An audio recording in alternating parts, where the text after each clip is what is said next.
So hello guys, welcome to my new videos. दोस्तों, आज मैं आपके लिए इस वीडियो में बहुत ही महत्वपूर्ण जीके का क्वेश्चन देने वाला हूं, जो वन लाइनर प्रश्न रहेगा, जो सभी कॉम्पिटिटिव एग्जाम के लिए बहुत ही ज़्यादा इंपॉर्टेंट है। और अगर आप कॉम्पिटिटिव एग्जाम की तैयारी नहीं करते हो तो ये है ना वीडियो भी बहुत ही इंपॉर्टेंट होने वाली है, क्योंकि ये जीके प्रश्न जानना बहुत ही इंपॉर्टेंट होता है। ठीक है, तो चलिए, अगर आप स्टूडेंट है 10 का, 8 का, 5 का, 6 का, तो भी ये वीडियो बहुत ही आपके लिए यूजफुल होने वाली है। तो बने रहे मेरा इस यूट्यूब चैनल में। अगर वीडियो अच्छी लगेगी तो लाइक एंड सब्सक्राइब करना ना भूलें। तो चलिए, प्रश्न नंबर 1 में देखते हैं कि क्वेश्चन किस प्रकार से है। ठीक है, तो क्वेश्चन नंबर 1 है कि अंतर्राष्ट्रीय महिला दिवस किस तिथि को मनाया जाता है। दोस्तों, इस तरह का क्वेश्चन आपको हर कोई पूछ सकता है। ठीक है, और हर प्रत्येक साल ये आता है। ठीक है, तो ये क्वेश्चन है बहुत ही इंपॉर्टेंट है। तो देखिए, 8 मार्च को मनाया जाता है महिला अंतर्राष्ट्रीय दिवस। ठीक है, तो हम सभी जानते हैं कि महिला अंतर्राष्ट्रीय दिवस कब मनाते हैं, 8 मार्च को। चलिए, नेक्स्ट क्वेश्चन है कि क्षेत्रफल की दृष्टि से भारत में सबसे छोटा राज्य कौन सा है। तो देखिए, क्षेत्रफल की दृष्टि से, ठीक है, जनसंख्या की दृष्टि से नहीं, क्षेत्रफल की दृष्टि से सबसे छोटा राज्य कौन है, गोवा है। ठीक है, चलिए, नेक्स्ट क्वेश्चन है कि ओमन किस राज्य का प्रसिद्ध त्यौहार है। तो देखिए, ओनम जो है ना, केरल का सबसे प्रसिद्ध त्यौहार है। ठीक है, देखिए, जो त्यौहार वाला क्वेश्चन है ना, ये एसएससी एमटीएस में पूछता ही है। ठीक है, हर एक एग्जाम में पूछा जाता है, तो इसको नेगलेक्ट ना करें। ठीक है, नेक्स्ट क्वेश्चन है कि दिल्ली भारत की राजधानी कब बनाई गई थी। तो देखिए, 1911 ईस्वी में दिल्ली को भारत, है ना, मतलब 1911 से दिल्ली शिफ्ट किया गया था, भारत की राजधानी। ठीक है, नेक्स्ट क्वेश्चन है कि सबसे चमकीली ग्रह कौन सी है। तो शुक्र है ना, सबसे ज़्यादा चमकीला ग्रह कौन सी है दोस्तों, तो शुक्र है। ठीक है, शुक्र सबसे क्या है, चमकीला ग्रह है, शुक्र है। नेक्स्ट क्वेश्चन देखेंगे। चलिए, नेक्स्ट क्वेश्चन है कि देखिए, भारत का राष्ट्रीय पशु कौन सा है। तो बाघ है। ठीक है, राष्ट्रीय पंछी कौन सी है, तो मोर है दोस्तों, है ना। नेक्स्ट है कि भारत के राष्ट्रीय जल जीव कौन सा है, तो है ना, गंगा डॉल्फिन है। देखिए, डॉल्फिन जो है गंगा नदी में पाया जाता है। ठीक है, इसमें गंगा नदी का पानी क्यों नहीं खराब होता है, आप इसके बारे में जरूर सोचे होंगे कि गंगा नदी का पानी जो रहता है, इसको हम रख देते हैं, है ना, मतलब कि 2 साल 3 साल, तो ये डब्बा में ख़राब नहीं होता है, इसमें बैक्टीरिया नहीं होता है। इसमें बैक्टीरिया नहीं होने का रीज़न है कि इसमें बैक्टीरियो नाम के, है ना, वायरस पाया जाता है, बैक्टीरोफ्रीज नाम का। उसके कारण से क्या होती है कि गंगा नदी का जो पानी रहता है वो ख़राब नहीं होता है। ठीक है, देखिए, गंगा नदी में क्या होता है कि डॉल्फिन नाम की, है ना, मछली पाया जाता है, जो समुद्र वगैरह में भी होता है, लेकिन ये गंगा में भी पाया जाता है, इसलिए ये राष्ट्रीय जल जीव कहलाया है। ठीक है, और ये क्या है कि गंगा क्या है कि भारत की पवित्र नदी है और राष्ट्रीय नदी भी है, इसलिए इसमें पाया जाने वाला सबसे बड़ा मछली कौन है, डॉल्फिन है, इसलिए इसको, है ना, राष्ट्रीय जल जीव घोषित किया गया है। चलिए, नेक्स्ट क्वेश्चन है कि भारत का राष्ट्रीय फल कौन सा है। तो आम है। भारत का राष्ट्रीय फूल कमल है। ठीक है, ये सब आपका जानने के लिए बहुत ही ज़्यादा इंपॉर्टेंट है। और वृक्ष कौन सी है, तो बरगद है। और खेल कौन सी है, तो हॉकी है। ठीक है, नेक्स्ट है कि भारत का राष्ट्रीय झंडे की लंबाई या चौड़ाई के अनुपात कितनी होनी चाहिए होती है। तो 3:2 है। ठीक है, 3 अनुपात कितना है, 2 है दोस्तों, ये भी याद रखेंगे। ठीक है, नेक्स्ट क्वेश्चन है कि भारत का राष्ट्रीय गान किसने लिखा है। तो रविंद्रनाथ टैगोर ने लिखा है। ठीक है, तो भारत का राष्ट्रीय गान कब लिखा, मतलब कि कौन लिखे हैं, तो टैगोर ने लिखा। सबसे पहला कब गाया गया था, तो 1911 ईस्वी में गाया गया था, है ना। नेक्स्ट क्वेश्चन है कि भारत का राष्ट्रीय गीत कौन सा है। तो देखिए, वंदे मातरम। ठीक है, वंदे मातरम, है ना। और एक राष्ट्रीय जनगण मन, ये राष्ट्रीय गान है। ठीक है, नेक्स्ट क्वेश्चन है कि भारत का राष्ट्रीय गीत किसने लिखा है। तो बंकिम चंद्र चटर्जी। ठीक है, जो ये राष्ट्रीय गीत है किसने लिखा है, तो बंकिम चंद्र चटर्जी ने लिखा गया है। राष्ट्रीय गान जनगण मन कौन लिखे हैं, तो रविंद्रनाथ टैगोर ने लिखे हैं। ठीक है, चलिए, नेक्स्ट क्वेश्चन देखेंगे कि महात्मा गांधी को राष्ट्रपिता सबसे पहले किसने कहा था। तो नेताजी सुभाष चंद्र बोस के द्वारा महात्मा गांधी को राष्ट्रपिता कहा गया था। चलिए, नेक्स्ट क्वेश्चन है कि हमारे राष्ट्रीय पंचांग कौन सा है। तो शाक्य सावंत है ना। हमारे जो हिंदू धर्म का जो राष्ट्रीय पंचांग है वो क्या है, शाक्य सावंत है। ठीक है, नेक्स्ट है कि राष्ट्रीय गान की है ना अवधि कितनी होती है। तो 52 सेकेंड होती है, ये भी याद रखेंगे। ठीक है, चलिए आगे देखेंगे कि रेडियो एक्टिवता की खोज किसने की है ना।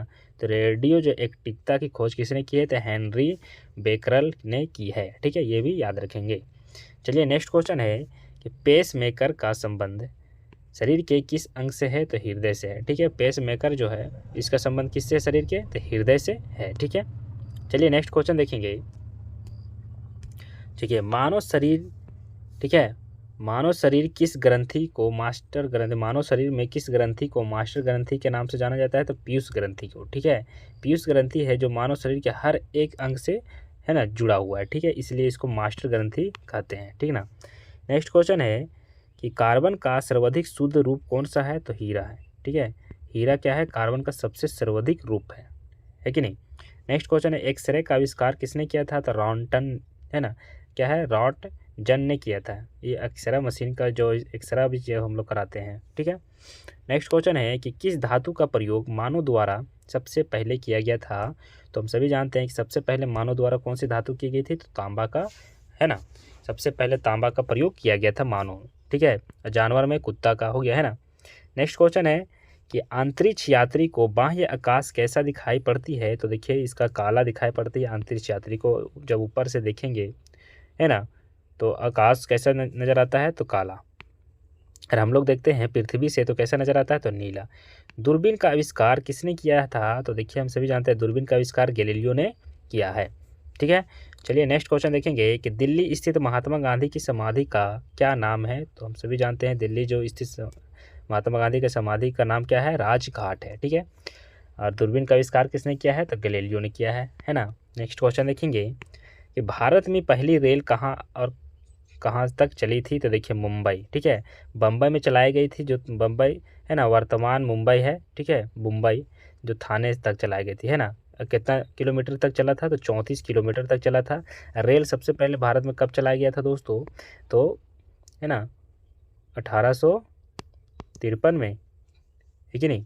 नेक्स्ट है भारत में पहली बार मेट्रो रेल सेवा किस नगर में प्रारंभ की गई थी, तो कोलकाता में, ठीक है। चलिए आगे देखेंगे कि भारत में रेल का आरंभ किस सन में हुई थी, तो देखिए 1853 ईस्वी में हुई थी, जो मैं पहले बता चुका हूँ, है ना। नेक्स्ट क्वेश्चन है प्रथम भारतीय महिला अंतरिक्ष यात्री कौन थी, जो स्क्वाड्रन लीडर राकेश शर्मा के साथ थी, है ना। तो देखिए 1984 में, है ना, भारत की पहली महिला प्रधानमंत्री कौन थी दोस्तों, तो देखिए क्या थी पहली भारत की महिला प्रधानमंत्री, देखिए जो मतलब कि क्या बोला कि प्रथम भारतीय अंतर्राष्ट्रीय यात्री कौन थी, तो स्क्वाड्रन लीडर जो राकेश शर्मा, है ना, 1984 ईस्वी, ठीक। नेक्स्ट क्वेश्चन देखेंगे, देखिए भारत की प्रथम महिला मुख्यमंत्री थी, तो है ना, श्रीमती सुचेता कृपलानी, ठीक है। नेक्स्ट क्वेश्चन है कि हरियाणा के पहले मुख्यमंत्री कौन थे, तो देखिए क्या है कि पंडित भगवत दयाल शर्मा हरियाणा के पहले मुख्यमंत्री थे, ठीक है।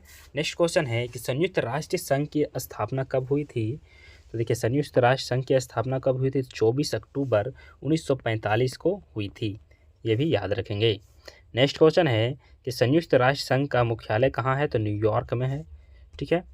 चलिए आगे देखेंगे कि संयुक्त राष्ट्र संघ के पहले महासचिव कौन थे, तो है ना त्रिवेली थे, कौन थे, त्रिवेली। नेक्स्ट क्वेश्चन है कि इस समय संयुक्त राष्ट्र संघ कितने देश सदस्य हैं, तो कितने देश हैं अभी संयुक्त राष्ट्र संघ में, तो 193 देश सदस्य हैं, ठीक है। चलिए आगे देखेंगे संयुक्त राष्ट्र संघ सुरक्षा परिषद के कितने देश सदस्य हैं, तो देखिए सुरक्षा परिषद के 15 देश सदस्य हैं।